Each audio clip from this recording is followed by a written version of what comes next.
Al menos que se me ocurra otro.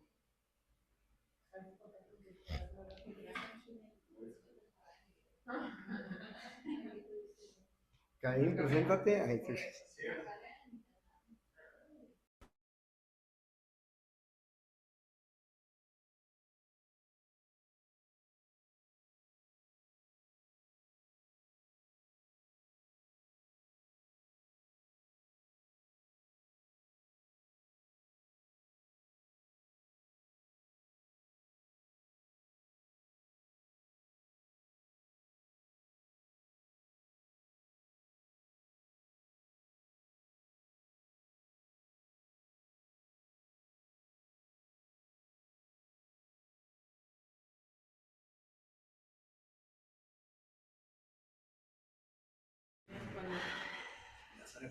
¿Listo? Ok. Bueno, vamos a seguir con el siguiente tema, que es el manejo nutricio en diabetes tipo 2. Ahorita les voy a hablar de esto. Si se fijan, por eso quise primero platicarles un poquito de lo que se puede hacer en la consulta. Obviamente hay muchos estilos de cosas que podemos hacer, obtener información para poder ahora sí ya atender a nuestro paciente. Vamos a hablar sobre algunos patrones alimentarios, sobre el manejo nutricio, los macronutrientes, poquito del índice glucémico y la carga glucémica y los micronutrientes. Obviamente ya saben que si tienen alguna duda, con toda la confianza pueden preguntar. En sí, realmente no existe un patrón que sea totalmente fijo para un paciente que vive con diabetes tipo 2. ¿A qué me refiero? A que se puede ir adaptando según nuestro paciente, ¿sí? Acuérdense que las reglas se pueden ir adecuando poco a poco. Ahorita ya vimos que hay circunstancias de salud, de forma de vida, situaciones familiares, económicas y todo eso, y que nuestro paciente que vive con diabetes, claro que lo debemos de tomar en cuenta. Como también lo menciona, la distribución de macronutrientes también se debe de adaptar de forma individualizada. Malamente a veces hay muchas dietas que ya están asignadas, que nada más imprimo de la computadora y ni conocí si el paciente desayunaba, no desayunaba, etcétera, etcétera. Entonces el objetivo de esto es hacerlo individualizado para que para el paciente pueda ser sostenible. Obviamente también conociendo las preferencias del paciente, pero ir logrando como un balance, porque a pesar de que mi paciente prefiera tomar refresco en grandes cantidades y comer demasiada comida ultraprocesada, pues a pesar de que eso le guste, pues yo no voy a buscar hacerle el plan de alimentación con lo que él me diga nada más. Y pues claro que también el objetivo de todo esto es porque tenemos metas, queremos lograr ciertos avances en nuestro paciente.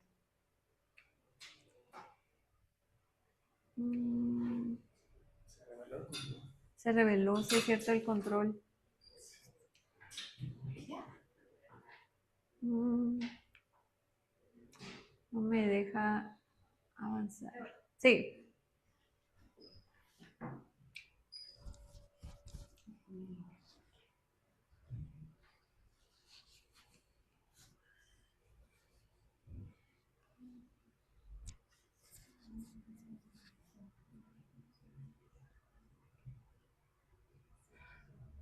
A ver, ¿dónde? No, todavía no. Ah,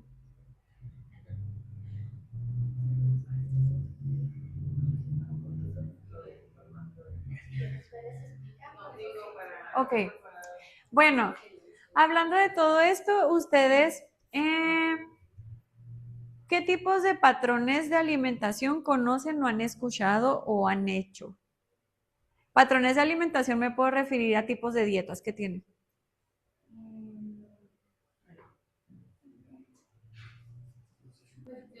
La dieta DASH o la mediterránea, en ciertos casos la cetogénica, pero fue muy particular. Y pues ya, creo que esas son las comunes que yo manejo. Ajá. O bajas en carbohidratos, Ok, básicamente. súper bien. ¿Alguien más? ¿Hiperproteica? Ajá. Bueno, entonces, gracias.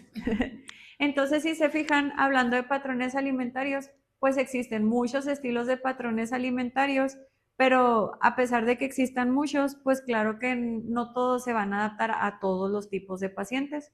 Entonces, así como lo estaban mencionando, ¿cuál es tu nombre? Mónica. Mónica, muy bien, Mónica.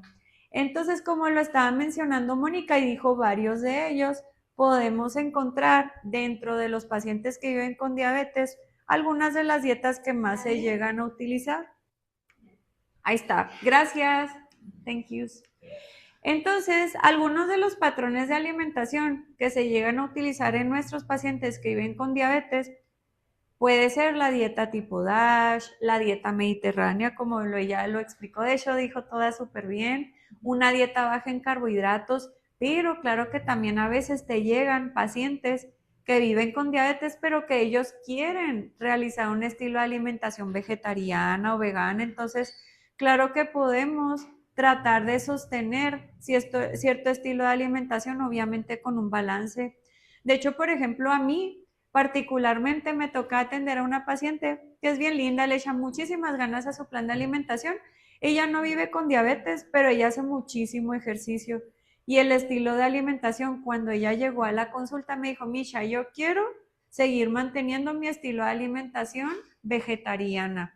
Entonces, con ella, pues claro que sí le puedo meter, bueno, le meto obviamente leguminosas, le meto tofu y cosas así, pero el chiste es de que ella particularmente es porque ella lo desea, no es porque se haya asignado médicamente que ella necesite aplicar ese estilo de alimentación.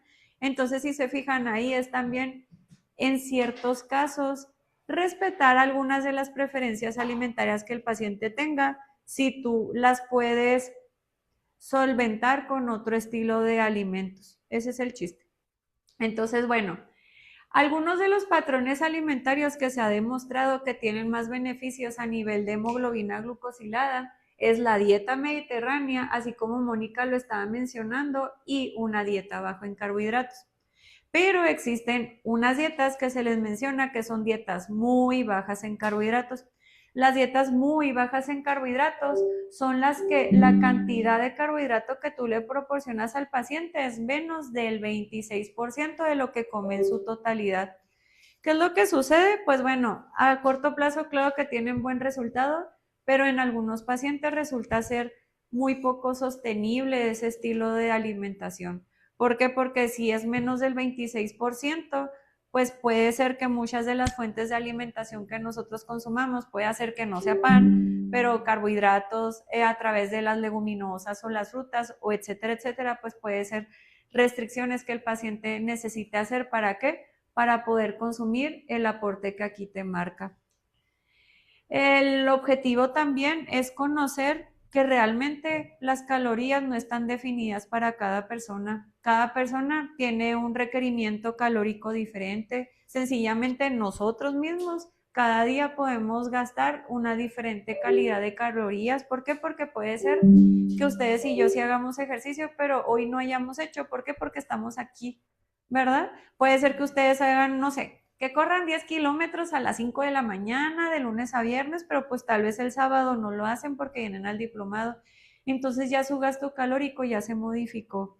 Tal vez puede ser que ustedes frecuentemente a estas horas no coman algo, pero ahorita tal vez es un bonchecito de energía que necesitan para poder seguir poniendo atención en la clase. Entonces, si se fijan cómo la alimentación y la rutina se puede modificar.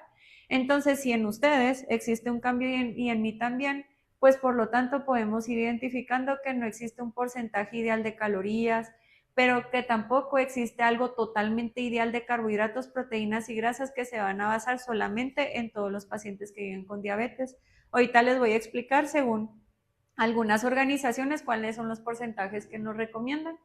Esto es bien importante y como les platicaba ahorita con lo de mi paciente, pues es bien importante conocer pues cómo es su patrón de alimentación. Les digo, a mí ella me informó el estilo de patrón alimentario que ella tenía, pero pues claro que también sus preferencias, pero claro que ahí también podemos meter las metas metabólicas que tenemos el endocrinólogo y yo cuando la atendemos.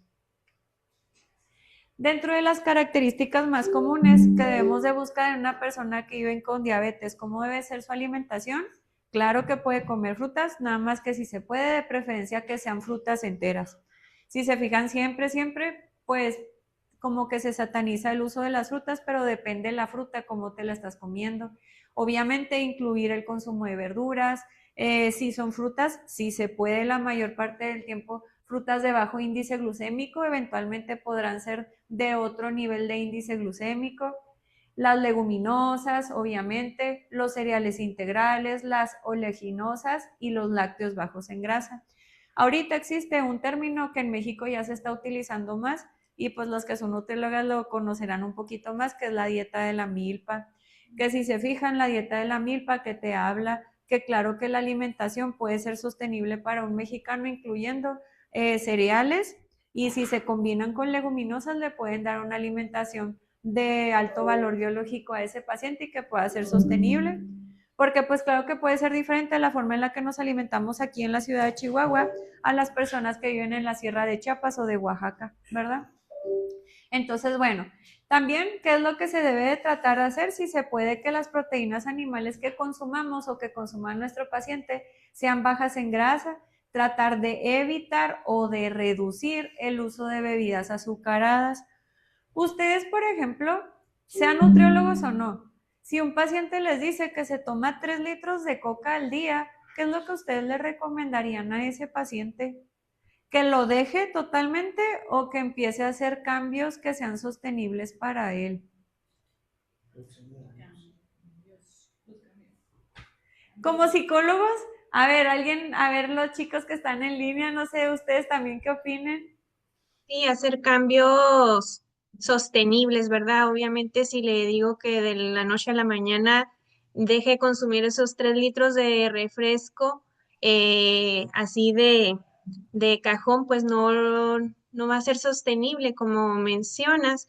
Entonces, ir reduciendo poco a poco, ¿verdad? Yo lo que les digo en consulta, bueno, si toman un vaso porque me dicen a veces, yo tomo un vasito en la comida o en la cena. Ok, bueno, 1 o 2, ¿verdad? Bueno, hay que reducir a 1 por lo menos, pero también hay que tomar el agua, su vaso de agua, ¿verdad? No olvidar del agua porque pues parece increíble, pero la mayoría de los pacientes toman, bueno, no, algunos pacientes toman muy poca cantidad de agua, entonces sí, un vasito de agua, su refresco, ¿verdad?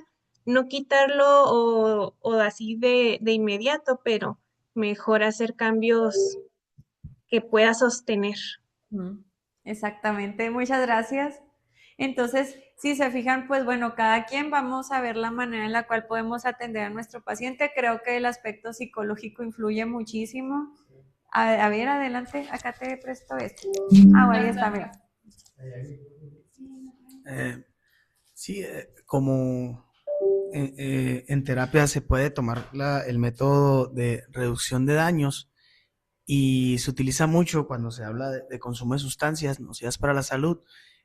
Aparte de ir disminuyendo la cantidad, también buscar algunas como tipo sustitutos. Por ejemplo, en el método de reducción de daños, cuando estoy trabajando con personas con problemas de alcoholismo, aparte de la reducción del alcohol, es también el uso de agua mineral. Ajá. Que como que sienta la persona que va encontrando un sustituto por lo pronto y para saciar ciertos rituales o hábitos que tienen, por ejemplo el de saciar su sed con una bebida refrescante, pues bueno, pues está el agua mineral que va también a producir un cierto efecto igual en la boca y así se va proponiendo como pequeños sustitutos para ir reduciendo la cantidad del consumo de riesgo. Ajá, de ese producto, de ese por producto, ejemplo. sí. Ajá. Si se fijan, por eso, gracias. Por eso es tan importante que todos trabajemos en equipo. ¿Por qué? Porque puede ser que yo como nutrióloga pues vea que necesito hacer ese cambio en mi paciente, pero si no tengo el apoyo de un compañero psicólogo o psicóloga que me pueda ir apoyando también en ese manejo, pues claro que tal vez el proceso que yo voy a vivir con ese paciente puede ser más lento o puede ser que realmente el paciente ya ni regrese a consulta. Entonces, por eso claro que necesitamos el apoyo. Pasamos allá el micrófono, por favor, a Valeria. Gracias.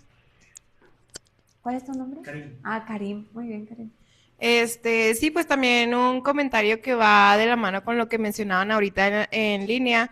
El sábado pasado la persona ponente nos dio el ejemplo de que si tenemos un paciente que no toma nada de agua, pues no le vamos a pedir que para la siguiente sesión ya llegue tomando 2 litros de agua diario. Ella decía de que si mi paciente llega un mes después diciendo que se toma una botellita de 500 mililitros al día, eso ya es una ganancia muy grande en comparación de que antes pues no tomaba nada de agua natural, ¿no? Que va de la mano con lo que mencionaba aquí la doctora en línea, que pues aquí no se tiene mucho la costumbre de tomar agua natural, pero pues es cierto que a veces en consulta los médicos, pues como las recomendaciones generales a los pacientes es no hay que empezar a tomar 2 litros de agua a diario, pero pues si es un paciente que no tiene esa costumbre, ni se va a tomar los 2 litros y aparte se va a sentir mal de no haber cumplido con la meta tan grande que establecimos. Entonces, pues sí se me hizo un buen ejemplo ese que mencionaron el sábado pasado de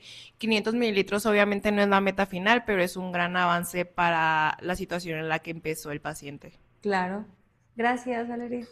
Y sí, entonces, si se fijan, pues bueno, en el caso del médico, el médico tiene miles de cosas durante su consulta que hacer, que a veces yo creo que el médico ni llega a saber cuánta agua llega a consumir el paciente o no llega a conocer cómo es su estilo de alimentación. En el caso de nosotros o los psicólogos, a veces el tiempo de la consulta nos sirve para obtener información dentro de nuestra área y a veces hasta el tiempo resulta muy corto y quisiéramos hacer cambios que fueran muy rápidos, pero realmente no, pues trabajamos con humanos, no son como robotcitos ni computadoras que podamos programar.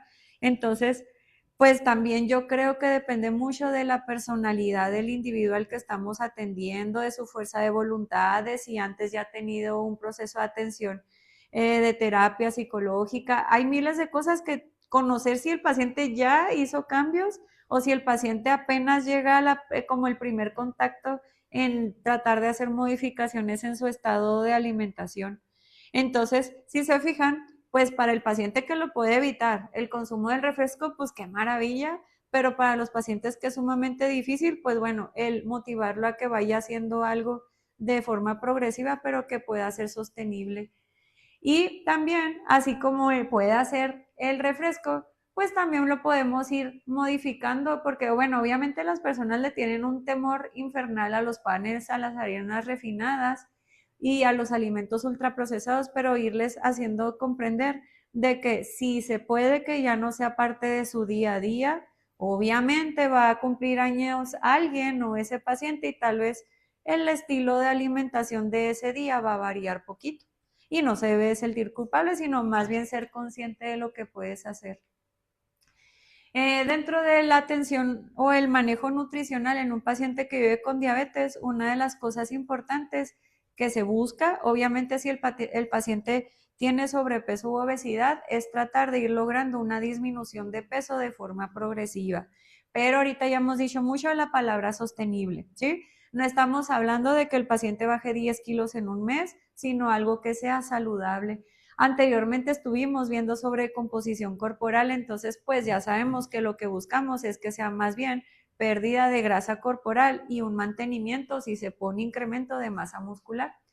También, obviamente, podemos irnos proponiendo metas glucémicas para para también ayudar a que ese paciente se vaya sintiendo bien y que si poco a poco necesita un reajuste en su tratamiento farmacológico, pues qué maravilla, si es porque el paciente tiene un mejor control a través de su alimentación, el ejercicio más su fármaco, ¿no?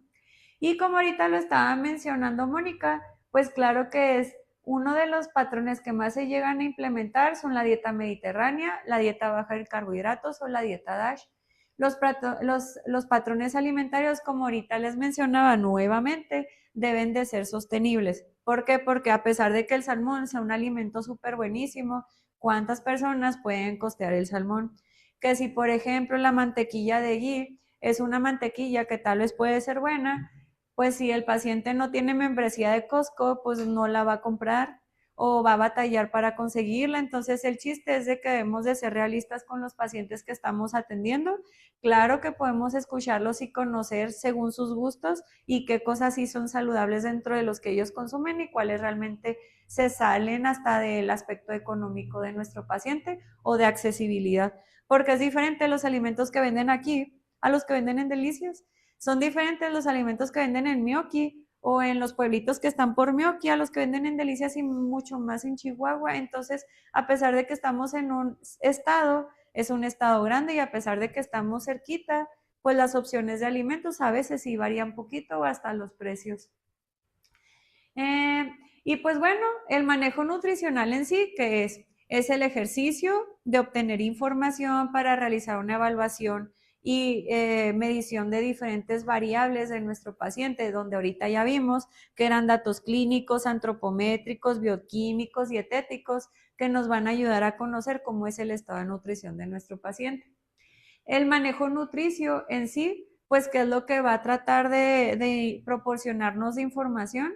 Pues conocer cómo es el estado de nutrición de nuestro paciente, conocer las porciones, las preparaciones que consume frecuentemente, cómo son los métodos de cocción o que si tiene ciertos horarios, todo ese estilo de información para tratar de mejorarlos o de corregirlos, sobre todo si estamos atendiendo algún padecimiento o no. Entonces, si se fijan, a pesar de que yo estoy hablando de diabetes tipo 2, claro que esto también aplica en diabetes tipo 1. Esto aplica también en un paciente que tiene, bueno, que vive con insuficiencia renal. Esto aplica en una mujer embarazada. Entonces, si se fijan, este estilo de procesos, pues claro que van a aplicar en todos nosotros. El tratamiento inicial en diabetes tipo 2, ¿en qué se va a centrar? Pues lo más básico. El médico diagnostica, lo refiere a nutrición y le recomienda al paciente que debe de hacer ejercicio. ¿Por qué? Porque son piedras angulares para el control, ¿verdad? Entonces, la alimentación, yo siempre les digo a los pacientes, yo sé que es un aspecto un poquito más complicado. ¿Por qué? Porque tal vez el paciente, no sé, la doctora me proporcionó dapaglifosina, etcétera, etcétera, en cierto horario, pero ¿cuántos pacientes aún así no se la toman los medicamentos? Entonces yo considero que a veces puede ser que la alimentación represente un aspecto un poquito más difícil. ¿Por qué? Porque el chiste es de que ahora es las decisiones, los antojos, la economía, el tiempo y la motivación del paciente. Ya no nada más es tomarme cierto medicamento o aplicarme cierto medicamento, no, ya es también muchísimos puntos. Entonces, a veces los pacientes prefieren nada más utilizar su tratamiento farmacológico y no hacer cambios en esto, que claro que sabemos que hay buenos resultados. Entonces, bueno, ya sabemos motivar en mejorar la alimentación, motivar en mejorar o el movimiento o hacer más actividad física, y ya sabemos que hasta los horarios para dormir. Y ahora sí, el tratamiento nutricional, ¿en qué se va a enfocar? Obviamente en proporcionarle una cantidad apropiada de carbohidratos. Ya no la sabemos, los carbohidratos se manejan en carbohidratos simples y en carbohidratos complejos. Los pacientes cuando llegan a consulta, llegan a veces cuando ya vienen bastante asustados, vienen con una ingesta de carbohidratos bien baja. A mí me ha tocado eso. Pero a veces hay pacientes que su cantidad de carbohidratos es así como el 60%, el 70%. Entonces, en un paciente que vive con diabetes, si se puede, ¿qué sería bueno? Pues ir favoreciendo a una reducción de peso corporal que sea sostenible, que sea saludable. No busco el reto para bajar de peso de enero, no, sino algo que sea saludable para ese paciente, no que dure nada más un mes o dos. Puede ser algo saludable y sostenible del 5 al 10% de su peso inicial. ¿En cuánto tiempo? ¿En un mes? No, puede ser hasta en 3 meses, algo así que sea progresivo. Como les menciono, en pacientes con sobrepeso u obesidad. Pero puede ser que mi paciente tenga un peso normal, pero tal vez si su composición corporal predomina más la grasa y menor nivel de masa muscular, pues claro que puede hacer modificaciones en su distribución corporal. Como ya ahorita escuchamos, pues claro que hay herramientas que me ayudan a ir conociendo, pues el recordatorio de 24 horas, ya dijimos que es conocer cómo se alimenta el paciente en un día, el diario de consumos, que ya dijimos que era como el promedio de unos 3, 4 días de lo que yo como, También que el paciente me vaya mencionando las cantidades, las porciones que llega a ingerir en un día. Y aquí, si se fijan, entra un punto bien importante. ¿Cuánto le voy a bajar al paciente de calorías? No sé si les ha tocado ver, pero en serio, a mí me ha tocado ver dietas hechas por nutriólogas que en serio, pobre paciente, yo ni me la podría comer. Hay dietas que están súper bajas en calorías, entonces, bueno, ¿qué es lo que se puede hacer? Obviamente se puede ir individualizando. A mí me ha tocado pacientes, no les estoy diciendo que es un estudio de investigación, a mí me ha tocado en la vida real pacientes que cuando estoy calculando cómo es su alimentación, comen 5,000 calorías al día. Entonces, claro que si yo le hago una dieta de 1,200 calorías, el señor o la señora ya ni va a regresar. Entonces, a veces con mis compañeros o colegas que llego a trabajar, pues ahí sí les mando así de que, oye, pues es una dieta de 4,500 calorías, pero porque este paciente me comía 5,500. Entonces, no se asusten, es algo que vamos a ir haciendo progresivamente. Y claro que el paciente va bajando de peso porque a veces ni se acaba todo el plan de alimentación. Se les hace impresionante de la cantidad de comida que viene, pues sí, porque tal vez el paciente se comía esas 5,000 calorías en unas donitas Bimbo, en refresco, en 2, 3 cafés del día, etcétera, etcétera, ¿no? Y también me ha tocado observar que la ingesta de proteína llega a ser a veces muy baja. Entonces, bueno, en ciertos pacientes se puede iniciar con una reducción de 250 a 500 calorías de acuerdo a la ingesta actual, así como les platico. Y en otras circunstancias se puede hacer una reducción del 10% de la ingesta actual de alimentos. Ya tal vez si mi paciente come más o menos en un día unas 1,800, pues bueno, no le bajo 180, la verdad yo le bajo 200 calorías, entonces ya le hago un plan de 1,600. Entonces si en algún momento llegan a ver un plan de alimentación que yo hago, no se asusten porque pues tal vez eso significa que apenas estoy empezando con el paciente. No significa que toda la vida le voy a estar bajando, bajando, bajando, pero tampoco busco matarlo de hambre, sino algo que sea sostenible y que podamos llegar en algún momento a que el paciente tampoco llegue a necesitar nada más 90 calorías para sostenerse, ¿verdad? Algo que sea saludable. Y claro que hay otras guías que nos dicen que puede ser normal a saludable que el paciente pierda de 0,5 a 1 kilogramo por semana. Puede ser saludable. En algunos de los pacientes no se llegan a recomendar planes de alimentación menores a 1,200 calorías. En pacientes con obesidad se recomienda, si se puede, que le demos de 20 a 25 calorías por cada kilogramo de peso según el peso ideal que el paciente debería de tener. Esa es una de las típicas dudas. Dime. Ay, yo sí tengo una pregunta. Por ejemplo, Ah, el micro.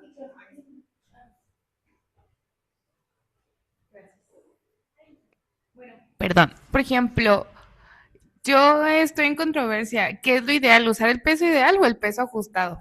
Yo la verdad, yo utilizo el peso ajustado. El peso ajustado. Sí, Ya ve que hay guías que dicen que el peso ideal, pero yo a veces digo es muy poquito. Sí. O sea, si use las 25 calorías. Sí. Entonces, ¿usted recomienda que utilicemos 100% Yo el peso personalmente sí utilizo más el peso ideal. ¿Por qué? Porque como ahorita lo estaba platicando Valeria, si se fijan, cuando llega un paciente, el paciente no te pesa 50 kilos frecuentemente, el paciente te pesa 94 kilos, entonces tal vez el peso ideal de mi paciente va a ser 54 kilos, pero el peso ajustado es 76. A mí les digo, yo lo aplico en la vida real y a mí se me hace más sostenible proporcionarle un plan de alimentación que primero nos enfoquemos a un peso ajustado y luego ya poco a poco ir haciendo la modificación porque creo que es más respetable, razonable y sostenible en algún momento llegar a 70 y tantos kilos que luego llegar a 40 o 50 kilos. Entonces hay guías que sí nos dicen que debe de ser según el peso ideal y hay otras que nos dicen que el peso ajustado. Entonces creo que ahí también ya depende del criterio de cada uno de nosotros. Pero sí, ya la verdad utilizo el peso ajustado frecuentemente. No, de nada. Adelante. Primero Valeria, y luego hay aquí hay un comentario. Ok. Pues no sé a qué se refiere con peso ajustado, o sea, qué diferencia tiene con peso ideal. Es como, bueno, es una fórmula en la que se compara el peso que el paciente tiene, como que saca un promedio, por así decirlo, el peso que el paciente tiene con el peso que debería de tener. Entonces, por así decirlo, es como un punto medio entre tu peso actual y tu peso ideal. Es como un término así, mitad, mitad. De hecho, hasta en internet hay una página que es de la Sociedad Española de Endocrinología, ahí te sale peso ajustado y ahí tú ya puedes ponerle la estatura de tu paciente, el sexo y la talla y ahí te sale el peso ajustado que el paciente debería de tener. Entonces siento la verdad que eso está más realista. Sí, porque pues, por ejemplo, no sé, sabemos que hay tablas que te hablan sobre el peso ideal en Corea y claro que es como 20 kilos a lo que es aquí de diferencia. A ver, dime. Dice Mariana García Aguilar, SPEN recomienda el ajustado en pacientes con obesidad, al menos en el ámbito hospitalario. Sí, entonces si se fijan cómo hay guías, qué es lo que nos dicen y pues claro que se acerta más a lo que es la vida real también. Gracias, Mariana. Bueno, y también obviamente en pacientes que tienen un estilo de vida más sedentario, también se sugiere el aplicar más bien una regla de 25 a 28 calorías por cada kilogramo de peso por día y en pacientes físicamente activos, 30 calorías por cada kilogramo de peso por día. Ahora sí, pues ya los macronutrientes, carbohidratos, lípidos y proteínas. Entonces, bueno, la ADA, ¿qué es lo que nos recomienda?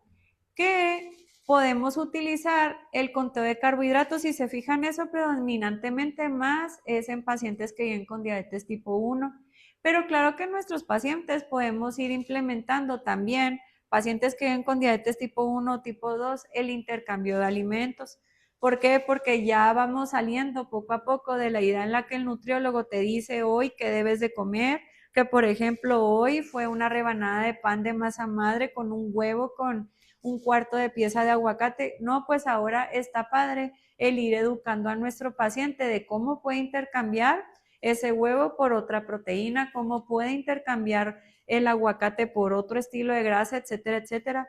Ya sabemos que hay planes de alimentación escritos y hay planes de alimentación a través de aplicación que se pueden individualizar y hay veces que no son, tampoco los de la aplicación no siempre llegan a ser una buena alternativa para todos los pacientes.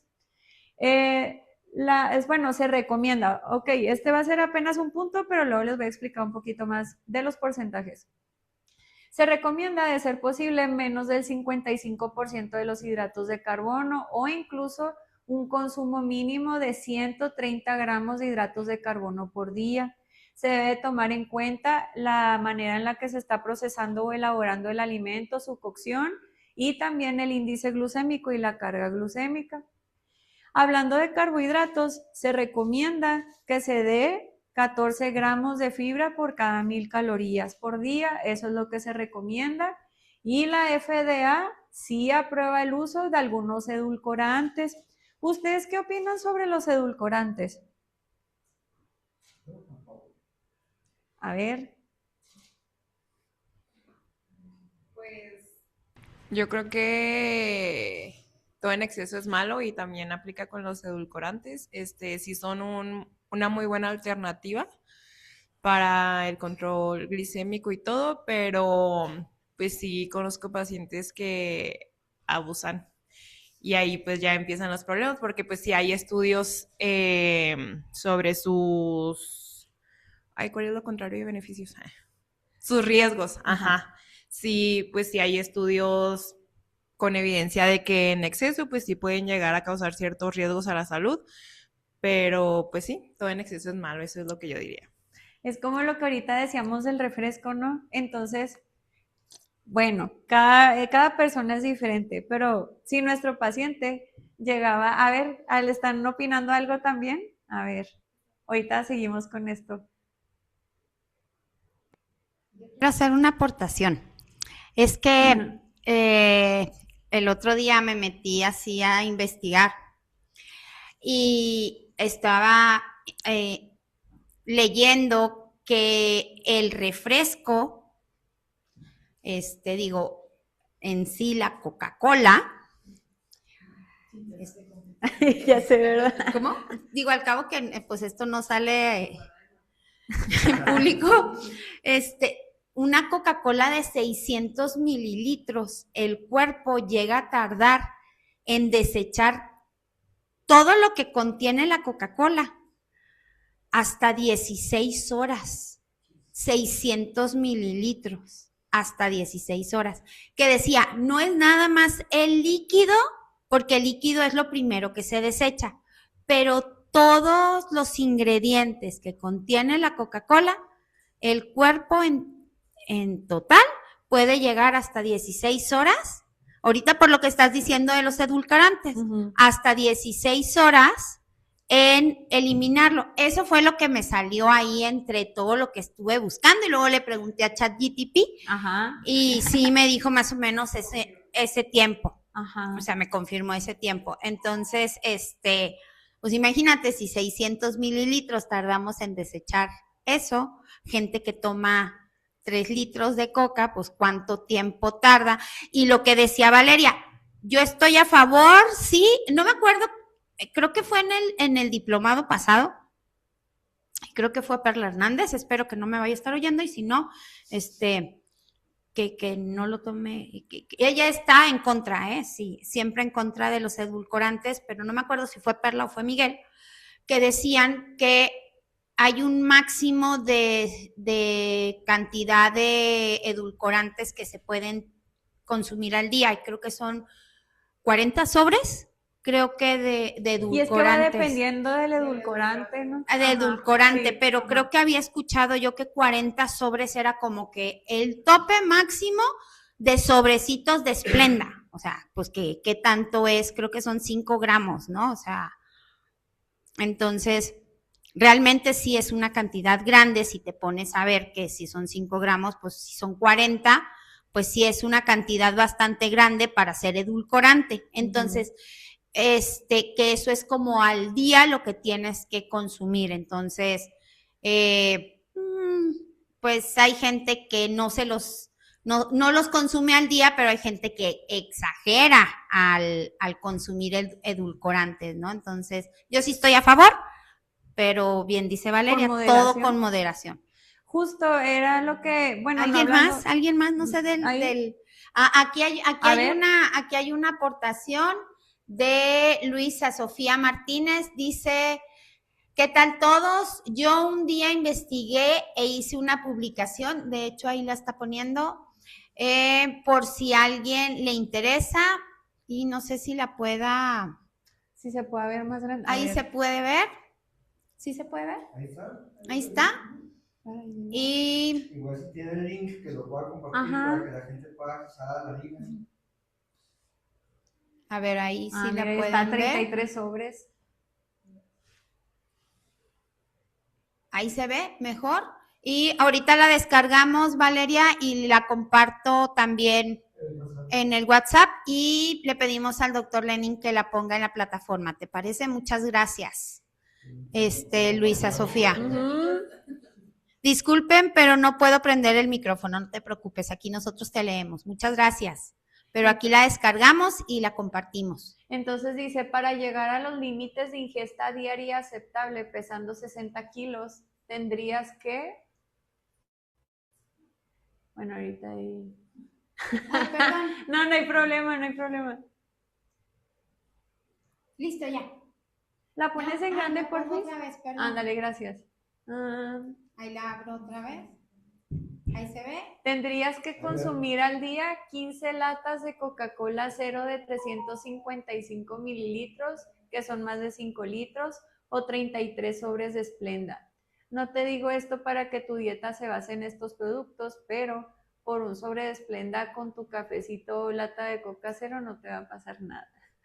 Qué bonito, gracias. Sí, ahí está, rico, gracias.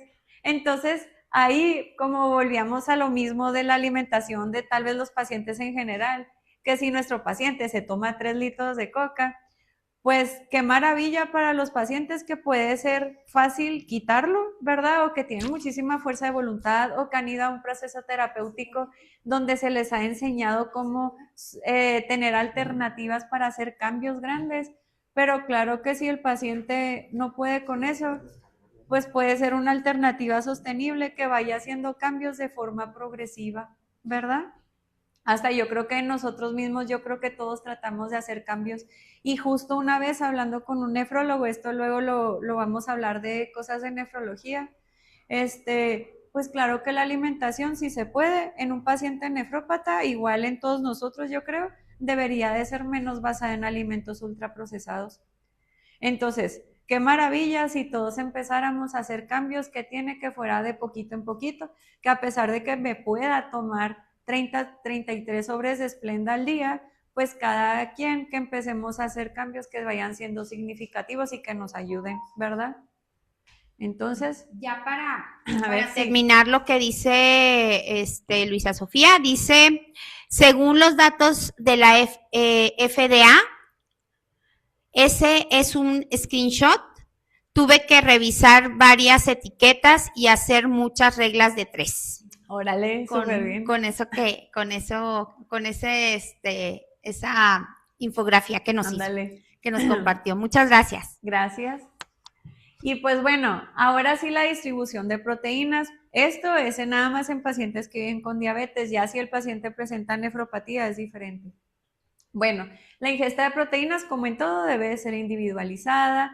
En algunas guías se nos recomienda que nosotros le demos un aporte del 15 al 20% de proteína a nuestro paciente, pero hay otras guías que nos dicen que le demos un aporte superior al 20% de las calorías.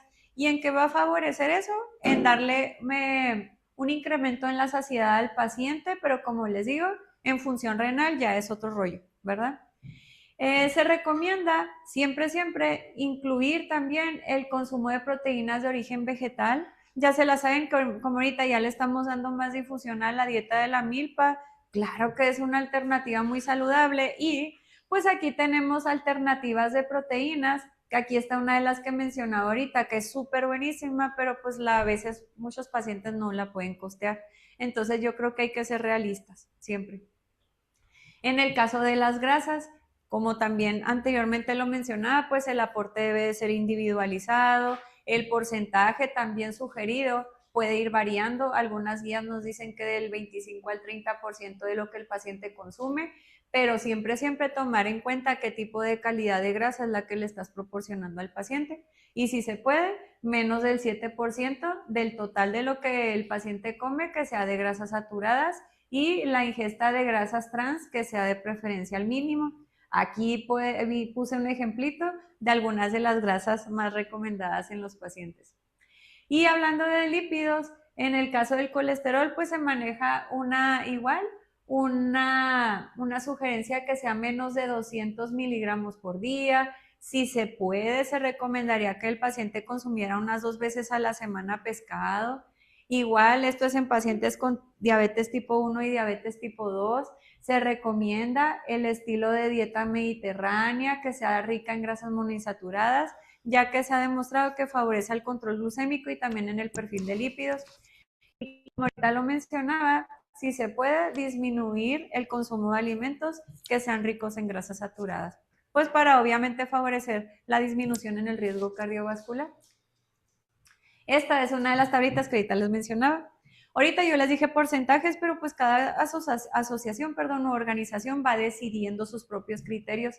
Entonces, bueno, en la norma oficial mexicana 015, ¿qué es lo que recomienda de carbohidratos? Que si se puede se le da al paciente del 50 al 60%, pero dentro de esa cantidad, de ser posible que le demos menos del 10% de carbohidratos simples. La fibra era lo que ahorita les mencionaba, de 14 gramos por cada 1000 calorías. La norma te dice que de preferencia le debes de dar 15% de proteína y de grasas el 30%. Distribuido de preferencia en que sea menos del 7% de grasas saturadas, de pérdida un 15% de monoinsaturadas y 200 miligramos por día de colesterol. La Organización Americana de Diabetes, que es lo que nos dice, que debe de ser de carbohidratos menos del 55%, pero que le empecemos a enseñar al paciente sobre el índice glucémico y la carga glucémica. De fibra es lo mismo, y ella sí recomienda el uso de los edulcorantes. De proteínas, aquí ya incrementa poquito, que puede ser del 15 al 20%, y de grasas ya puede variar del 25 al 30%, igual lo mismo de grasas saturadas y también lo del colesterol. en la Asociación Americana de Endocrinólogos Clínicos, que es lo que recomienda que la ingesta calórica se vaya proporcionando en pacientes cuando su índice de masa corporal es superior a 25.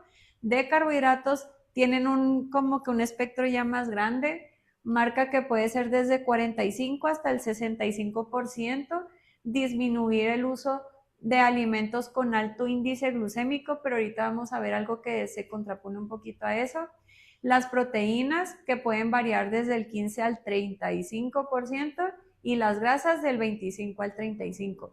Y la Federación Internacional de Diabetes, que es lo que dice que podemos hacer una disminución de 500 a 600 calorías en pacientes cuando su índice de masa corporal es superior a 25, de carbohidratos del 50 al 55, buscar un alto contenido en fibra, utilizar alimentos con bajo índice glucémico, de proteínas es el 15% y de grasas del 30 al 35%, y tratar de que de monoinsaturadas le proporcionemos del 15 al 20%.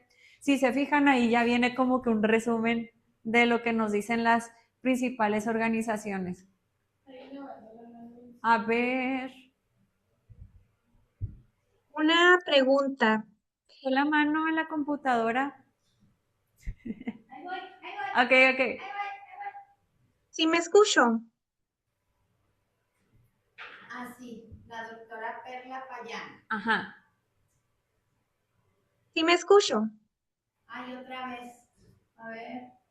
Ah, no se escucha. Adelante. Ya me escucho.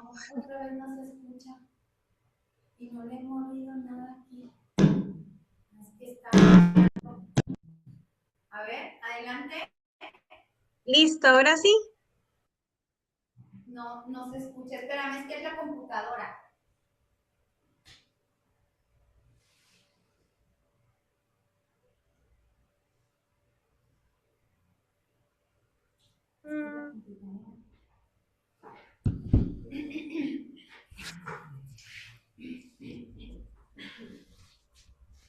Bueno, ¿Listo? bueno. Sí, ya, listo. Ok. Bueno, mi aportación va dirigida si es importante, por ejemplo, cuando refiero a un paciente con diabetes, a nutrición, si sería conveniente o recomendado poner como justo en estas tablitas se encuentra, como la recomendación de la alimentación, a lo mejor como decías, ¿verdad? Anteriormente que te ha tocado ver con otros colegas nutriólogos que son a lo mejor dietas muy bajas en calorías o poco sostenibles, entonces poner como recomendación, aparte de la interconsulta, como los porcentajes nutricionales de macronutrientes, algunas como especificaciones. Sí se podría, y si se fijan, ahí también es parte del nutriólogo saber cómo debe de atender al paciente. Entonces, claro que si tú tienes la confianza con el paciente, con el colega nutriólogo, de sugerirle, no hay ningún problema, pero claro que ese nutriólogo también ya debería de saber cómo atender a ese paciente. Porque si se fijan, por ejemplo, a veces yo creo que a todos siempre nunca vamos a saber todo y siempre podemos errarle un poquito en algo, pero sin problema, si tú sientes la confianza de, oye, ¿sabes qué? Mira, pues si se puede, ayúdame con esto. Claro que qué maravilla si ese colega nutriólogo se fuera capacitando más para ir conociendo este estilo de información, pues ayudaría a que el trabajo en conjunto tuviera una misma dirección, ¿verdad? ¿Por qué? Porque si se fijan, pues tú desempeñas tu papel como médico, nosotros como nutriólogos, entonces el chiste es de que si estamos trabajando en equipo sea para el bien común de nuestro paciente. Entonces, te digo, ahí yo la verdad considero que es, oigan, la típica respuesta depende de tú cómo consideras que es tu relación con ese colega, bueno, con ese compañero nutriólogo, si se presta para eso o si realmente tú consideras que necesita cierta orientación. ¿Sale? Sí, gracias. Ok.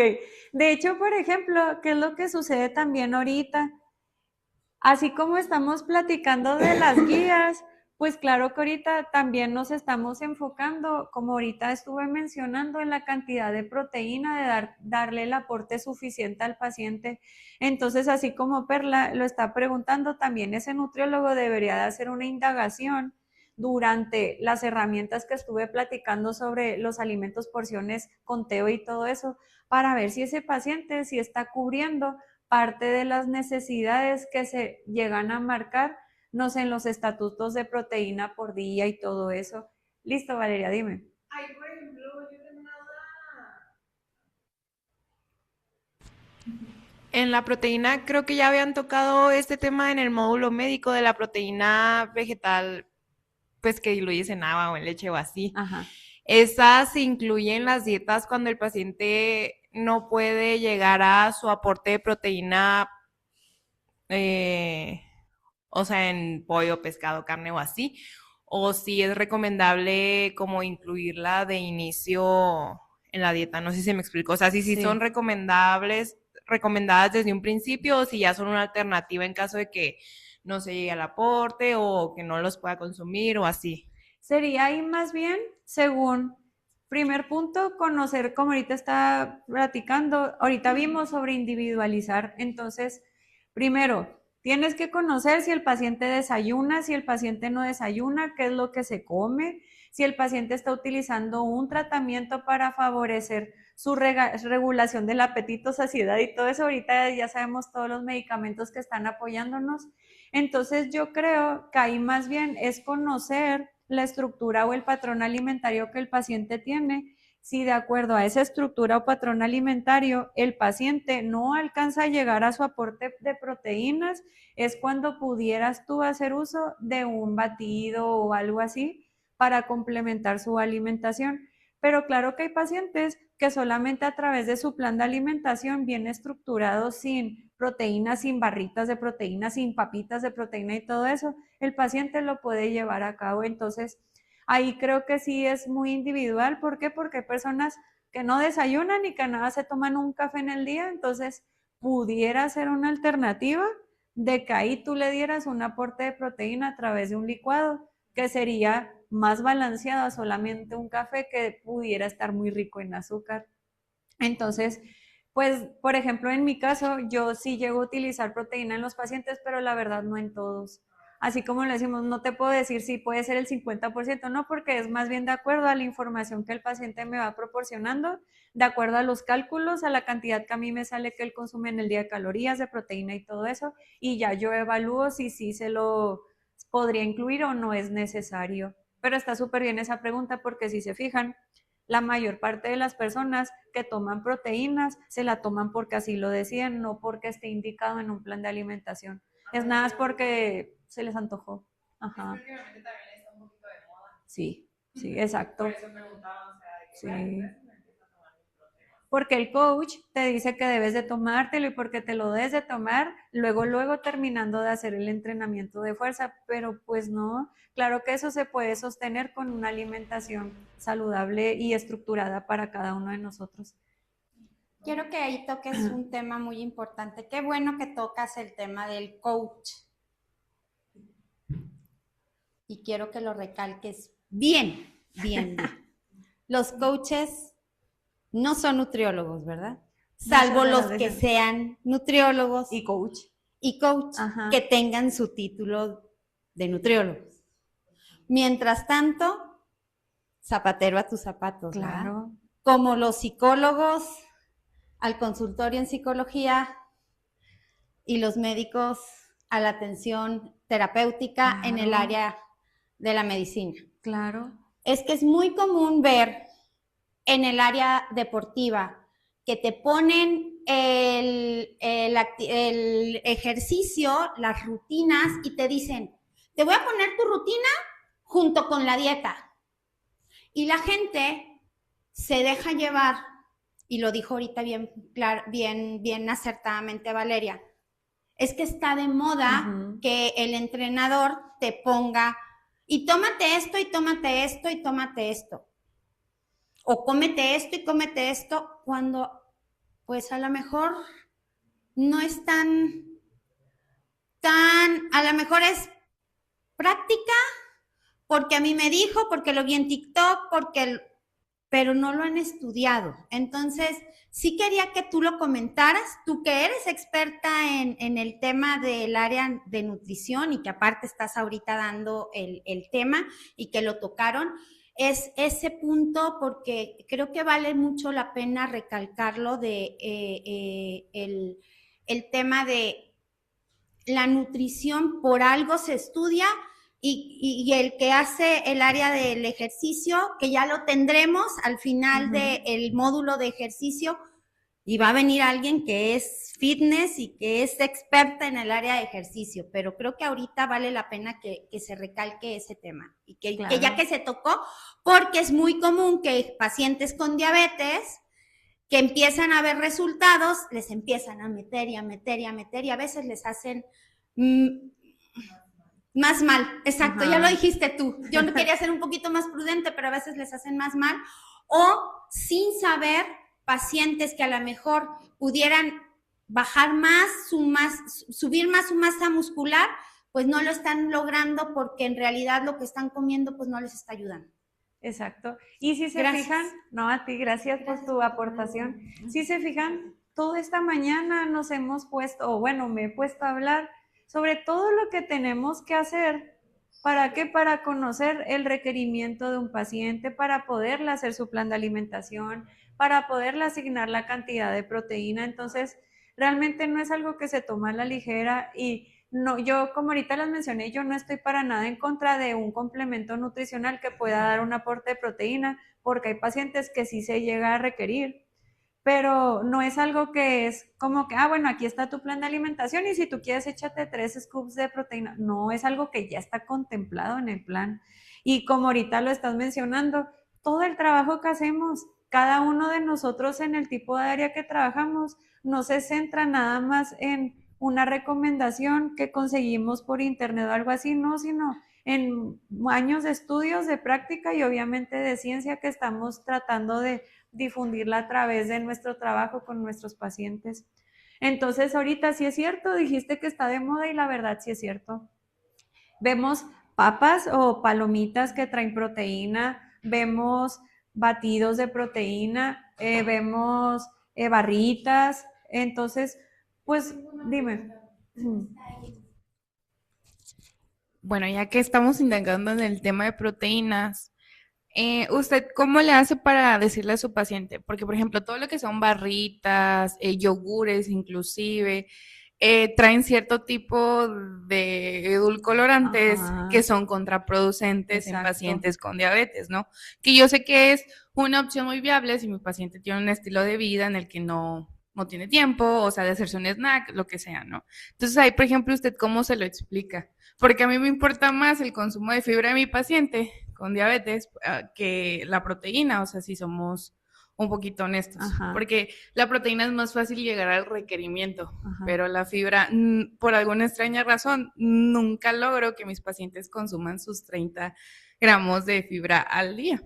Entonces, por ejemplo, ahí me gustaría que usted nos compartiera qué mecanismo utiliza para explicar esta parte de los productos que traen proteína, e inclusive que usan la proteína en polvo para hacer cupcakes y hotcakes y no sé qué tanto. Entonces, ¿cómo podríamos nosotros implementar de que no está mal, pero tampoco está bien? Justo en un congreso de nutrición que fui hace poquito, es de nutrición renal, dijeron una frase que a mí se me quedó bien grabada que decía, debes de decirle al paciente que menos etiquetas, más cáscaras. Y yo sí es cierto, ¿por qué? Porque la alimentación se debería de centrar más en alimentos saludables, alimentos que no estén ultraprocesados, a pesar de que una barrita te pueda dar un aporte de proteína suficiente, no sé, que te dé 30 gramos de proteína, pues sí, pero ¿qué otras cosas también te estás comiendo? ¿Qué tipo de grasas estás aportándole al cuerpo? Ya platicamos de los edulcorantes, ok, bueno, en cierta porción puede ser utilizable para las personas, pero hay condiciones de salud en las que de preferencia tal vez no se deberían de utilizar y todo. Entonces a mí se me quedó muy grabado eso y es algo que ahorita ya les transmito a los pacientes, porque si se fijan es muy fácil de entender. Menos etiquetas, más cáscaras. Entonces, ¿qué es lo que te dice? que pues de preferencia menos alimentos que estén empaquetados o ultraprocesados y trátale de meter un poquito más alimentos que sean frescos, pues sabemos que puede ser, no sé, frutas, verduras, pero pueden ser también las nueces, las almendras y todo eso, que igual también se deben de consumir con moderación todo eso, ¿verdad? Con respeto, pero creo que es muy importante hacer el énfasis que a pesar de que vivas con diabetes o no vivas con diabetes, todos deberíamos de buscar una alimentación que fuera bastante más saludable y menos llena de etiquetas o de envoltorios. Eso, te digo, a mí se me quedó muy grabado eso y dije, creo que es una forma muy sencilla de expresarle a los pacientes. Porque también recientemente una persona me preguntó, oye, ¿puedo sustituir mi desayuno por una barrita de proteína? Y yo, no, la verdad, si tú puedes desayunar, debes de desayunar más en forma en lugar de comprarte una barrita, porque hasta ya me había llevado las fotos de las barritas, que 4 barritas te costaban como 170 pesos. A veces no es ni la economía, a veces es la flojera por no querer darse el tiempo para consumir algo en forma. Entonces, creo que también ahí involucra mucho que si el paciente vive con diabetes o no, pero en todos ir formando hábitos que sean más saludables. Y pues bueno, el índice glucémico, ahorita si se fijan, dentro de las organizaciones nos decían, una nos dice que de preferencia favorecer el uso y la educación en el paciente del índice glucémico y la carga glucémica. Otras dicen que solamente evitar o disminuir alimentos con alto índice glucémico. Pero bueno, vamos rápido a ver eso. Eso ustedes después lo van a ver porque sí hay un tema de esto. Sí, ¿verdad? Todavía no lo han tenido, ¿verdad? Ok. Bueno, el índice glucémico fue identificado, catalogado ya más o menos, en el año de 1981. En sí, el índice glucémico es la respuesta que tu cuerpo, bueno, ahí como lo dice, mide el grado en el que los alimentos que contienen carbohidratos van a incrementar tu glucosa en sangre. Es la velocidad de respuesta de cuando yo consumí algún alimento. Entonces, los alimentos con un índice glucémico bajo van a generar una menor respuesta ante la elevación de la glucosa sérica. Ok, solamente me dice alimentos con carbohidratos y cómo van a favorecer a mi incremento de glucosa en cierto tiempo. Es eso, el tiempo y la velocidad. Por eso viene aquí la imagencita, tiempo en horas y niveles de glucosa, índice glucémico alto, índice glucémico bajo. Entonces, bueno, el índice glucémico se va a categorizar en 3 puntos. En el índice glucémico bajo, que son los alimentos que se encuentran del 0 al 49, índice glucémico moderado del 50 al 69 y alto, que es a partir de 70. Aquí, obviamente, también el índice glucémico se va a modificar. ¿Por qué? Porque no es lo mismo que yo me coma una naranja, volvemos a las cáscaras, o también pues el gajito de esa naranja que me va a aportar la fibra. ¿Por qué? Porque tal vez no me como la cáscara de esa naranja, pero sí me como lo demás. Y es obviamente muy diferente a un jugo de naranja, que cuántas naranjas se requieren para realizar un vaso de este tamaño. Entonces, la forma del consumo de los alimentos, las frutas no son malas, pero depende cómo te comen las frutas. Su maduración, depende su preparación, las cantidades y como ya sabemos que se coman con cáscara, sin cáscara o en jugo. También, obviamente, va a depender el índice glucémico de la velocidad del vaciamiento gástrico. Entonces, bueno, las grasas y las proteínas tienden a retardar el vaciamiento gástrico, lo cual va a ir reduciendo el índice glucémico. Como ahorita también lo mencioné, el método de preparación es bien diferente, una pasta súper cocida a una pasta al dente. Ahorita ya también existe la mención de que el arroz blanco sí se puede comer, pero depende mucho si te lo comes caliente, si te lo comes a temperatura ambiente y todo eso. Entonces depende con qué lo cómo lo estés preparando y cómo te lo estés comiendo.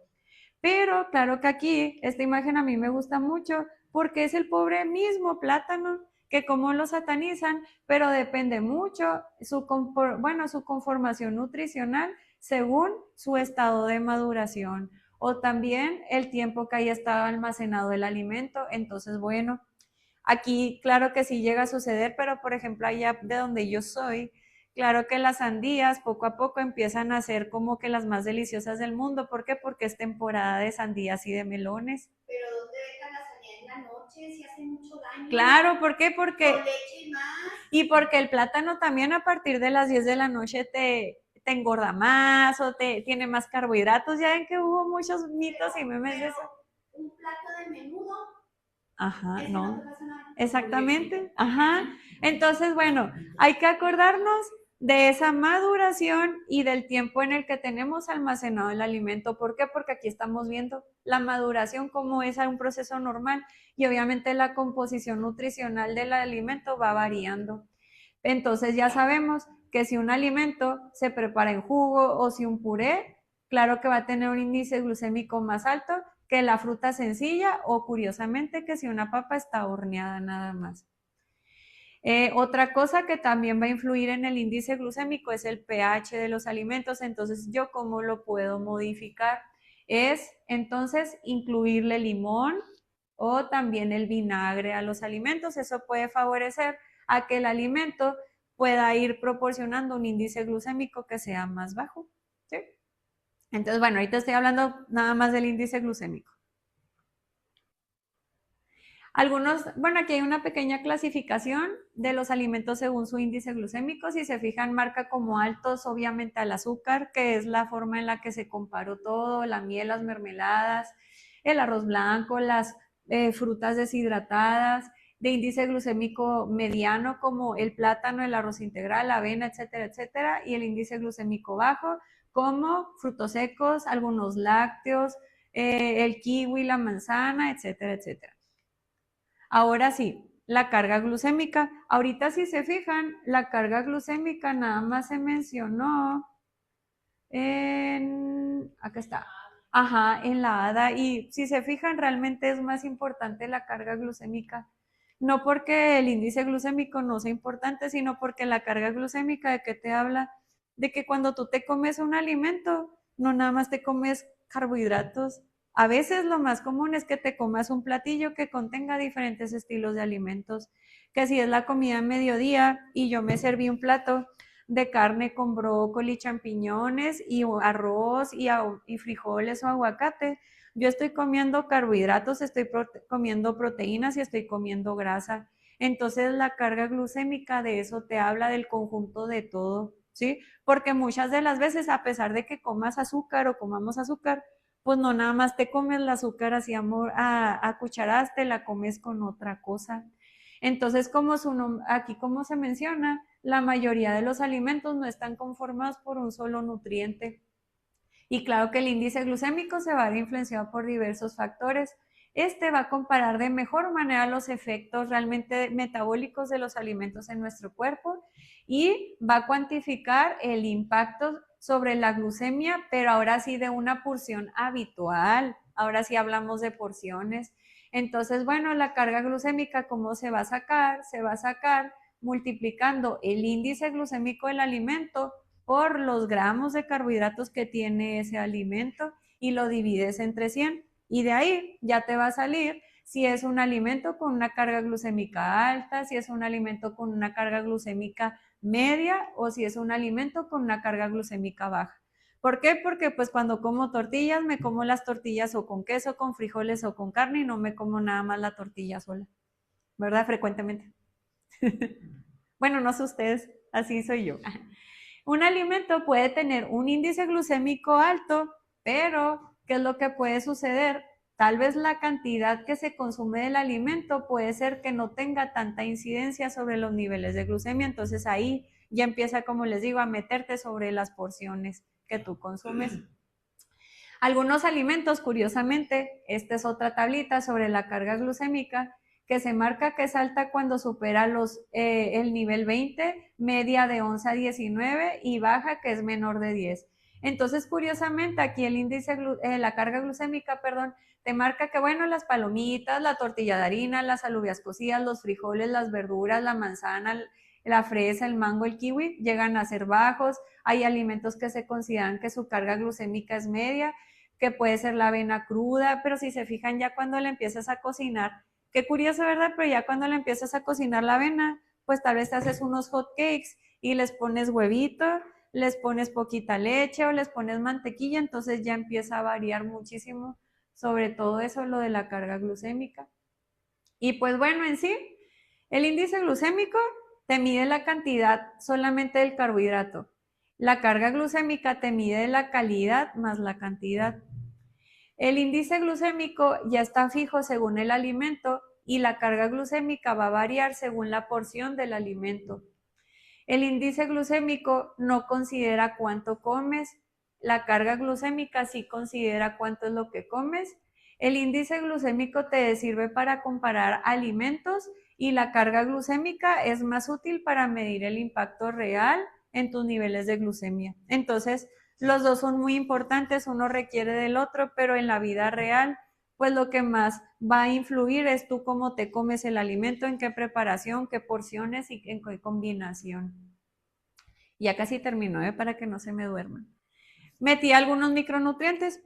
Van a ver que en muchas de las suplementaciones va a marcar ciertas dosis y van a notar que hay unos que te recomienda que en ciertos pacientes no es necesario la suplementación. Entonces, bueno, la vitamina B12 regularmente en pacientes que viven con diabetes y que utilizan metformina, sí es muy necesario estar vigilando sus niveles.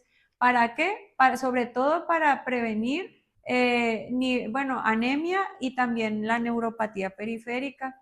Se recomienda vitamina B12 una suplementación de 1000 a 2000 microgramos por día.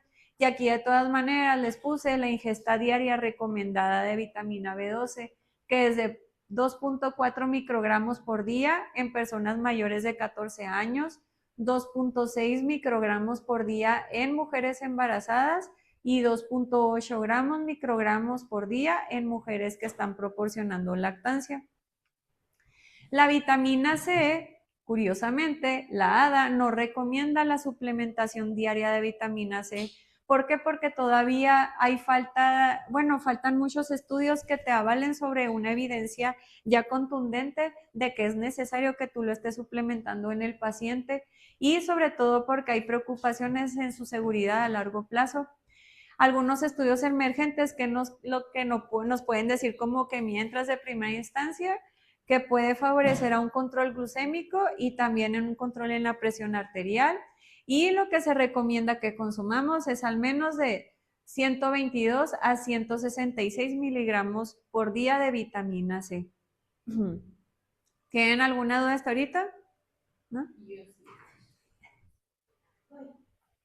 Acá está. Bueno, si no tiene conflicto de interés, bueno, yo he visto que la mayoría de los doctores recomienda mejor inyectarles la vitamina B12, o sea, una mensual, o usted recomienda la versión oral, porque pues también estamos hablando de economía, ¿verdad? Ajá. O sea, la inyectable es un poquito más costosa. Mira, y yo oral? la verdad, ay, perdón que te interrumpí, dime, tú sígueme diciendo. No, era más bien eso, o sea, Ajá. ¿usted qué opina o qué recomienda? Mira, ahí sí, yo la verdad, yo no suplemento a los pacientes. A mí cuando me llegan a la consulta, me llegan ya con suplementación y me ha tocado que casi no llegan suplementados con vitamina B12. Es algo como muy ocasional y lo que me ha tocado ver es que es más bien de consumo oral. Pero yo creo que también puede depender del aspecto económico del paciente, que ya a través de eso el médico que se lo indicó, por ejemplo, me toca más con el nefrólogo, que el nefrólogo se la haya indicado, pero porque tal vez por parte de su servicio médico es la que le pueden proporcionar. Eso es la que yo ahí sí, en ese punto y sobre todo en pacientes con nefropatía, trato de respetar muchísimo porque ellos deben de presentar ciertos indicadores de hemoglobina y de preferencia no deben de rebasar ciertos límites. Entonces, como que ahí sí yo me voy bien calmada con el uso de suplementos y sobre todo más en pacientes nefrópatas. Pero les digo, ahí sí me toca más ver que lo llegan a utilizar de vía oral, pero porque tal vez el nefrólogo observa qué es lo que es más fácil y accesible para el paciente. Obviamente, si alguien tiene otra opinión, sin problema, pueden decir, de nada. Vitamina D, si se fijan aquí, también, ¿qué es lo que te dice? Que la suplementación universal no es necesaria a menos de que obviamente te hagan estudios de laboratorio y que se observe que se necesita. Si se fijan, cada vez se está evaluando más y se está solicitando más en los laboratorios la hidroxivitamina D para determinar si el paciente tiene alguna deficiencia o no y si ahora sí va a ser necesario suplementarlo. A mí que me toca trabajar con endocrinólogos, obviamente primero le mandan a hacer sus laboratorios y luego ya le asignan la dosis de vitamina D. Aquí, ¿qué es lo que te marca? Que a pesar de que existe una correlación entre la deficiencia de vitamina D y el control glucémico, se necesita más investigación para definir las características individuales o las necesidades del paciente.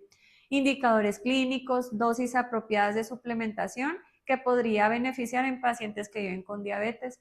En pacientes que viven con diabetes también es muy mencionado en diabetes tipo 1 el mayor riesgo de osteoporosis y en diabetes tipo 2 es más común mencionar el riesgo de fractura de cadera.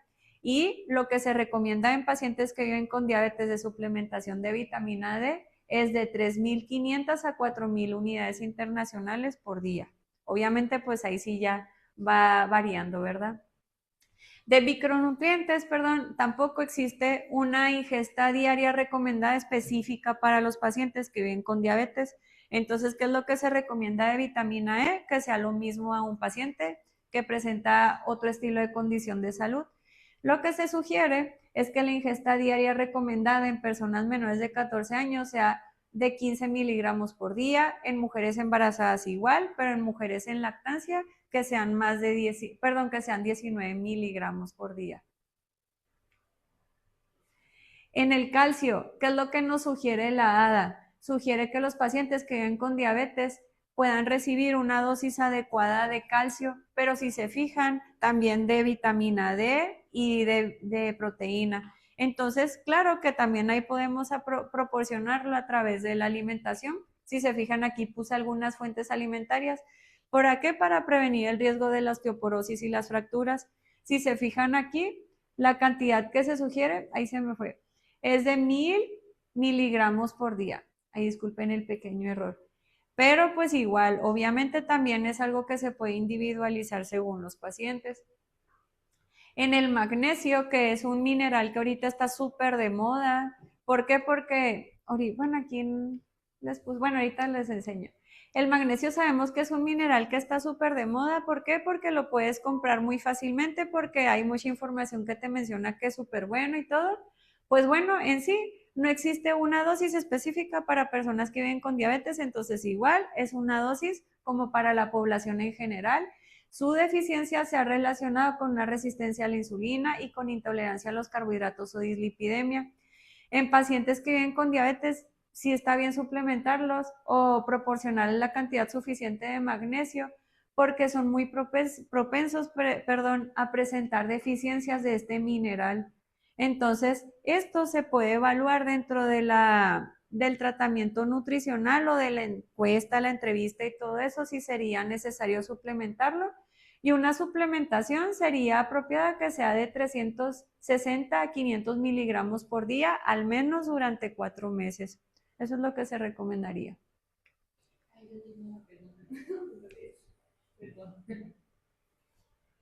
Por ejemplo, ahí con el magnesio, ¿qué es más recomendable, el citrato o el glicinato? Existen, no sé si se han puesto a investigar, pero según los tipos de magnesios hay diferentes estilos de beneficios.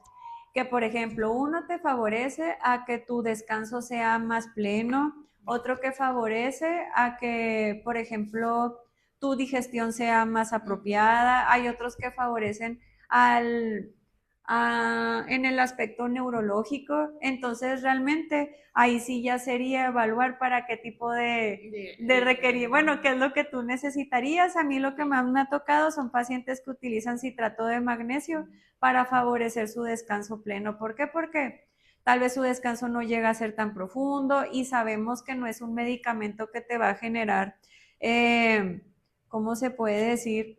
Que llegues a necesitarlo para dormir, pero es uno de los que a mí más me ha tocado que se utiliza como suplementación, el citrato de magnesio. De nada. El sodio, pues ya sabemos, en pacientes que viven con diabetes se recomienda que sean 2 2.3, bueno, perdón, 2.300 miligramos por día, o lo que puede ser lo equivalente a 6 gramos de sal, porque debemos de hacer énfasis en el cuidado y en la disminución de los alimentos ultraprocesados, porque sabemos que la diabetes y la hipertensión están muy relacionadas. Entonces el chiste es bien bueno tratar de empezar a hacer cambios en el paciente y favorecer a la disminución de este mineral, pero también dentro de una dosis aceptable. Y aquí, ¿qué es lo que podemos hacer? Obviamente también favorecer el uso de especias naturales para darle sabor a los alimentos. Ya me lo termino, chicos. En el caso del cromo, no existe una ingesta diaria sugerida especialmente para pacientes que viven con diabetes, entonces sus requerimientos va a ser, de ser posible, de darle de 30 a 35 microgramos por día en hombres, en mujeres es de 20 a 25, en mujeres embarazadas es 30 y en mujeres en lactancia es 45 microgramos por día.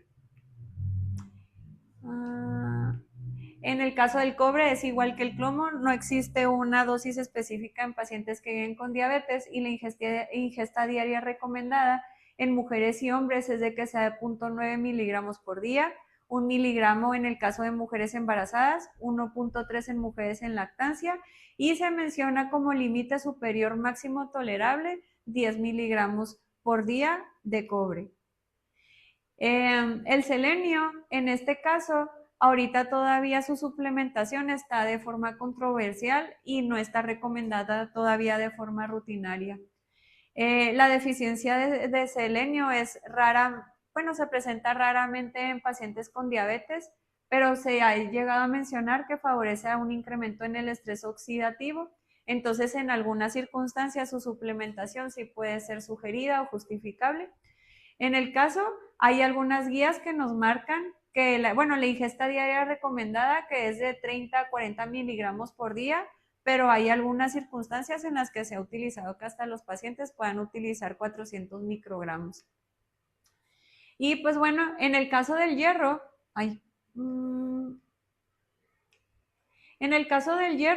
solamente se recomienda su suplementación cuando es necesario. En hombres se recomienda 8 miligramos al día, en mujeres premenopáusicas 18 miligramos por día, 8 miligramos en mujeres posmenopáusicas y en mujeres embarazadas 27 miligramos por día. Y ya el zinc, pues bueno, se ha demostrado a través de diversos estudios que favorece a beneficios en el control glucémico, en el perfil de lípidos, en marcadores inflamatorios, sobre todo en pacientes que viven con diabetes. La ingesta diaria recomendada sería en pacientes que viven con diabetes de 10 a 12 miligramos en mujeres y de 14 a 16.5 miligramos en hombres. Pero pues también se han hecho estudios de laboratorio en los cuales se marca que pueden proporcionarse hasta de 30 a 50 miligramos por día, pero esos son algunos estudios. Entonces, ahora sí, ya casi para finalizar, la ADA establece que sin deficiencia no es necesario la suplementación, sobre todo si se fijan la suplementación con hierbas, pero claro que en el caso de vitaminas y minerales también. Entonces, ¿para qué le voy a proporcionar a un paciente vitaminas y minerales que tal vez no lleguen a requerir? En el caso de las hierbas, si se fijan, no hay una regulación. ¿Por qué? Porque realmente no sabemos los efectos adversos que pueda tener o la interacción con el fármaco que el paciente esté utilizando. En el caso de la suplementación antioxidante, que ahorita a muchas mujeres les encanta todo lo antioxidante y la prevención de todo eso, entonces la suplementación con vitamina E y vitamina C, por falta de evidencia y eficacia, no se recomienda si no es necesario. No hay evidencia suficiente para recomendar el uso de la canela, la cúrcuma, el aloe vera o el cromo, pero como un factor para controlar los niveles de glucemia. Entonces, ¿a qué se refiere? A que el paciente, claro que eventualmente se puede tomar su té de canela o su Golden Milk, por ejemplo, pero eso no va a ser parte del tratamiento nutricional. Y pues bueno, no, tampoco. Ni el té de cola de caballo, ni de palo azul, ni de miles de cosas. Ajá, que eso lo utilizan mucho en pacientes renales y que está súper contraindicado. Bueno, poblaciones especiales, si se fijan que nos dimos cuenta que son mujeres embarazadas, mujeres en lactancia, adultos mayores, pero claro que ahí también podemos encontrar a las personas vegetarianas o veganas o personas que siguen patrones de alimentación que sean muy bajos en calorías, bajos en carbohidratos. Acuérdense que les dije que es menos del 20, ¿qué? Ajá. Y también ahí, en algunos de estos casos, es donde puede ser necesario el uso de algún multivitamínico. ¿Por qué? Porque pues tal vez a través de todo lo demás estás proporcionando lo necesario, a menos de que sean circunstancias específicas de salud y que tengas las pruebas de laboratorio contundentes, ¿sale? Y ahora sí, ya como punto final, si se fijan, la educación nutricional, en algún momento van a llevar sobre educación, creo que es de los últimos temas, ¿verdad? Educación en diabetes. ¿Fue de los primeros? Bueno, entonces en el caso de nutrición, ya casi para, pues sí, ya para terminar, ¿qué es lo que buscamos? El control glucémico de nuestro paciente, mantener un peso saludable que tiene que vaya haciendo de forma progresiva. Si mi paciente presenta sobrepeso u obesidad, ir reduciendo. Acuérdense que unas guías nos dicen que de 5 a 10, otras dicen que de 5 a 7 de su peso actual. Buscar un déficit energético que pueda sostenerse o mantenerse, eso ya lo vimos también. Lograr una reducción en los niveles de hemoglobina glicada, eso sería una maravilla. Y el estilo de alimentación que se llega a utilizar es la dieta mediterránea, la dieta DASH o la dieta baja en carbohidratos. Y eso sería todo. Ay. Ahí está. ¿Tienen alguna duda?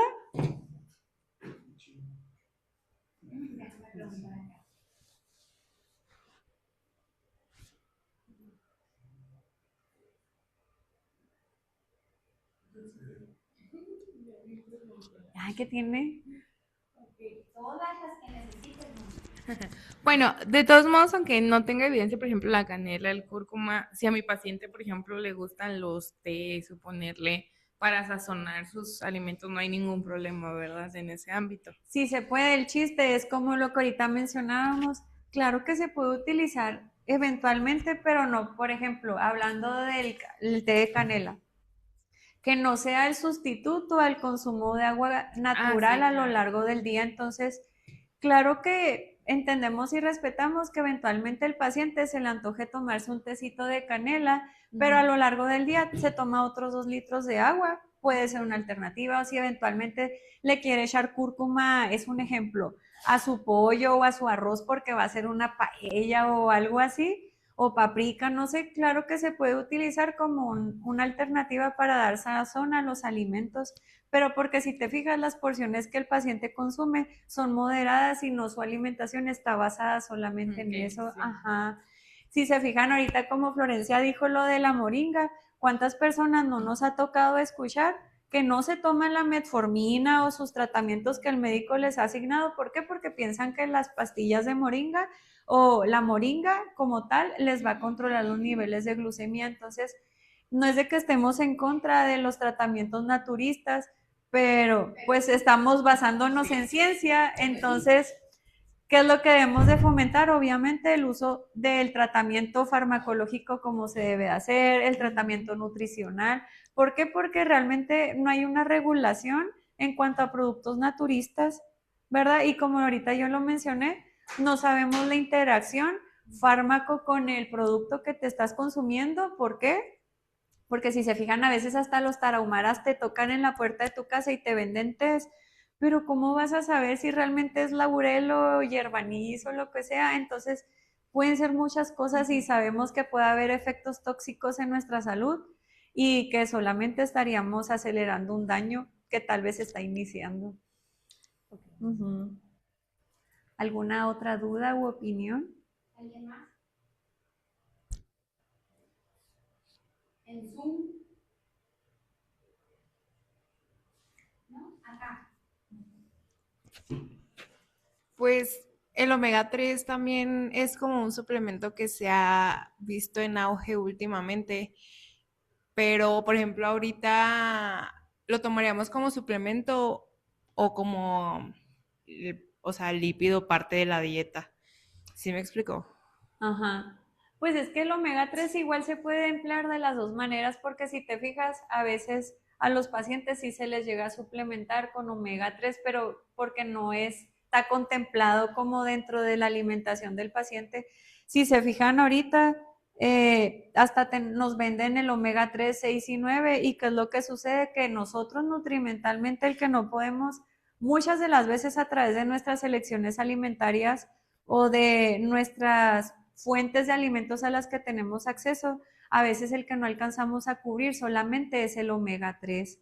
Entonces, es también ir rompiendo ese mito de que todos necesitamos omega 3, 6 y 9. Pues no, si en dado caso se llega a meritar, sería el omega 3, y porque sabemos que tiene una relevancia también a nivel cardiovascular, pero como en todo, si se fijan, no es algo que podemos, bueno, como que quiero dar a entender de que la suplementación no es algo que se debe de tomar muy así como que de forma muy sencilla, porque realmente a veces es algo que no necesitamos, y más vale que me evalúe o me haga prueba de laboratorios para saber si realmente lo requiero o no lo requiero el el complemento nutricional. Ajá. ¿Sí quedó claro? Súper. ¿Listo? Bueno, no tiene que ver tanto con el tema, es más bien de suplementación. Igual puedo hacer la pregunta. Sí. Ajá. Ahí voy. Bueno, a mí lo que me ha pasado mucho es la suplementación con la creatina. Ah, sí. Ajá. Siento que me ha impactado un poquito más la suplementación en creatina que la suplementación con la proteína. Ajá. Entonces, yo sé que es de los suplementos que más estudio tiene, Ajá. que es de los más beneficiosos, Ajá. pero yo no sé qué tan prudente sea en un paciente que tiene diabetes. Sobre todo por esta cuestión de retención de líquidos, apetito, porque me ha pasado mucho que pierden el apetito cuando se toman la creatina. ¿En serio? Sí. Órale. Entonces, Mañana me la voy a tomar. sí. O ¿usted qué opina respecto a eso? O sea, La creatina en nuestro caso, por ejemplo, les digo que sí me toca trabajar mucho en conjunto con el doctor Vega o con el doctor Miguel o el doctor Roberto, la doctora Perla, ahí sí con ellos. Entonces sí me llega a tocar que los pacientes de nosotros utilizan creatina, pero regularmente es en pacientes que sí hacen actividad física. Entonces, sí consideramos, bueno, en mi parte, junto con el trabajo con ellos, sí llego a considerar que es un complemento nutricional bueno.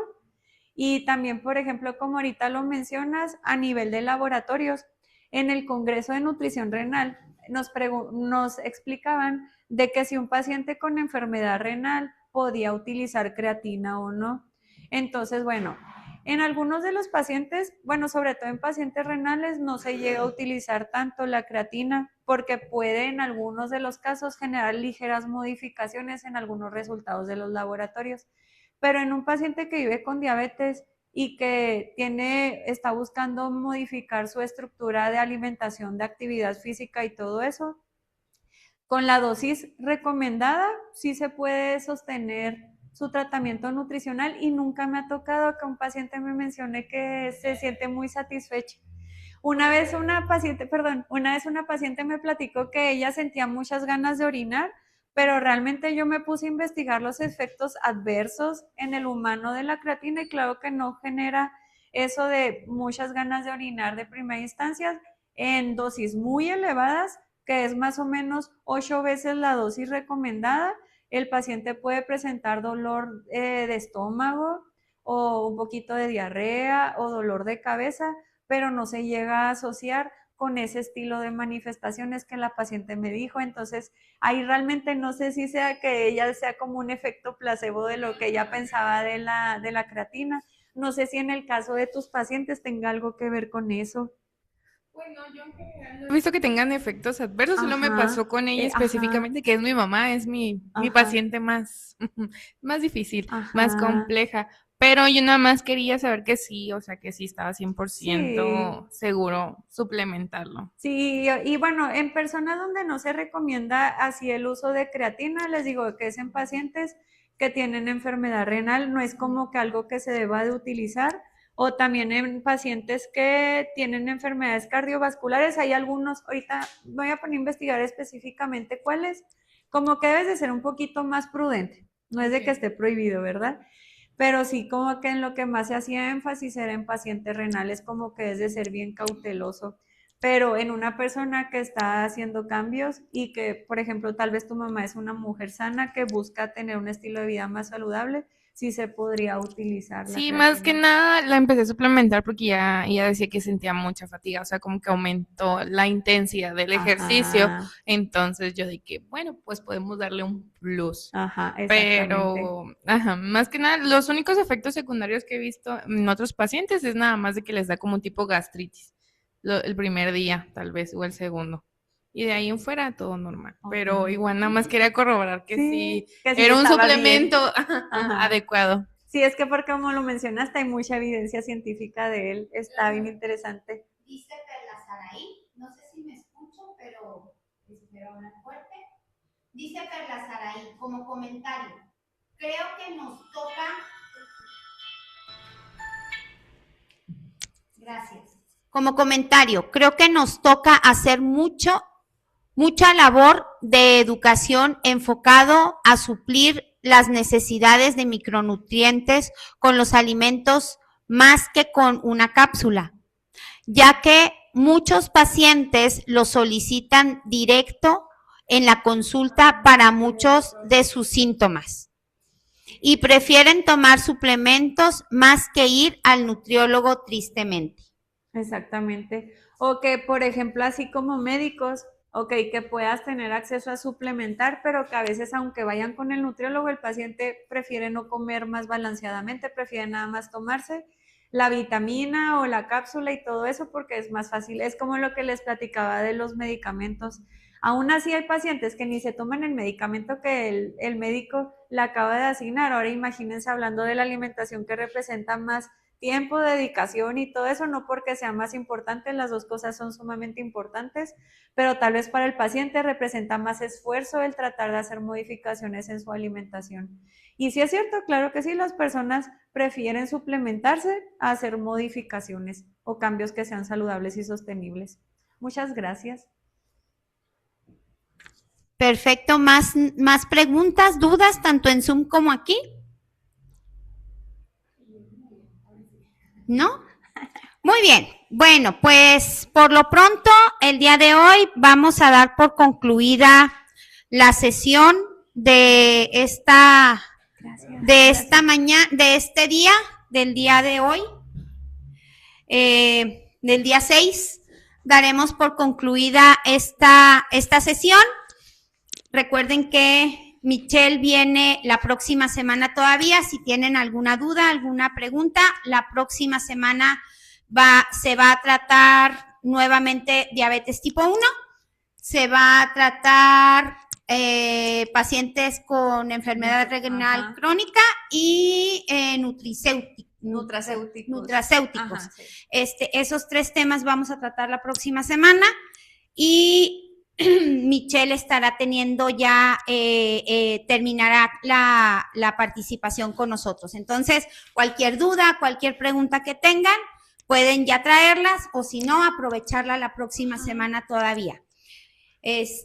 No sé, ya cualquier cosa, quienes me deban fotografías para el diploma, se los encargo mucho, por favor, ya las necesito súper urgentemente, ya tengo bastantes, pero quienes no, se las encargo muchísimo para no estar batallando con el tema del diploma, por favor, ahora sí que ya, tercera llamada, por favor, algún otro tema, recuerden quienes están pendientes por tema de examen, hay que comunicarse directamente con el profesor Lenin.